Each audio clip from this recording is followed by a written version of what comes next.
Ainsi, nous avons placé dans chaque cité de grands criminels qui y ourdissent des complots, mais ils ne complotent que contre eux-mêmes, et ils n'en sont pas conscients.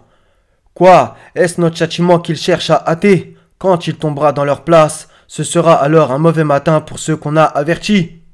Et elle fit que tous, petits et grands, riches et pauvres, libres et esclaves, reçussent une marque sur leur main droite ou sur leur front, et que personne ne put acheter ni vendre, sans avoir la marque, le nom de la bête, ou le nombre de son nom.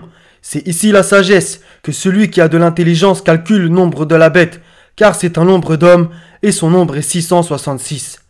L'homme ne vivra pas de pain seulement, mais de toute parole qui sort de la bouche de Dieu. Vous aviez projeté de me faire du mal, Dieu l'a changé en bien. L'esprit est bien disposé, mais la chair est faible. Et que servirait-il à un homme de gagner tout le monde s'il perdait son âme, ou que donnerait un homme en échange de son âme? Ne craignez pas ceux qui tuent le corps et qui ne peuvent tuer l'âme. Craignez plutôt celui qui peut faire périr l'âme et le corps dans la géhenne. Le diable vous fait craindre l'indigence et vous commande des actions honteuses, tandis qu'Allah vous promet pardon et faveur venant de lui. La grâce d'Allah est immense et il est omniscient.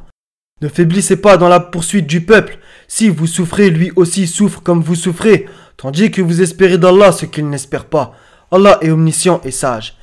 C'est le diable qui vous fait peur de ses adhérents. N'ayez donc pas peur d'eux, mais ayez peur de moi, si vous êtes croyants. Que leurs biens et leurs enfants ne t'émerveillent point. Allah ne veut par là que les châtier dans la vie présente et que les voir rendre péniblement l'âme en état de mécréance. Et ils jurent par Allah qu'ils sont vraiment des vôtres, alors qu'ils ne le sont pas. Mais ce sont des gens peureux. S'ils trouvaient un refuge, des cavernes ou un souterrain, ils s'y tourneraient donc et s'y précipiteraient à bride abattue. Ô vous qui avez cru, craignez Allah. Que chaque âme voit bien ce qu'elle a avancé pour demain.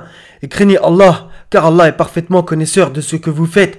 Et ne soyez pas comme ceux qui ont oublié Allah. Il leur a fait alors oublier leur propre personne. Ceux-là sont les pervers.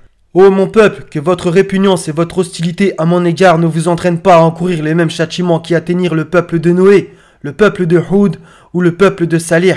Et l'exemple du peuple de Lot n'est pas éloigné de vous. N'ont-ils pas vu combien de générations avant eux nous avons détruites, auxquelles nous avions donné pouvoir sur terre, bien plus que ce que nous vous avons donné?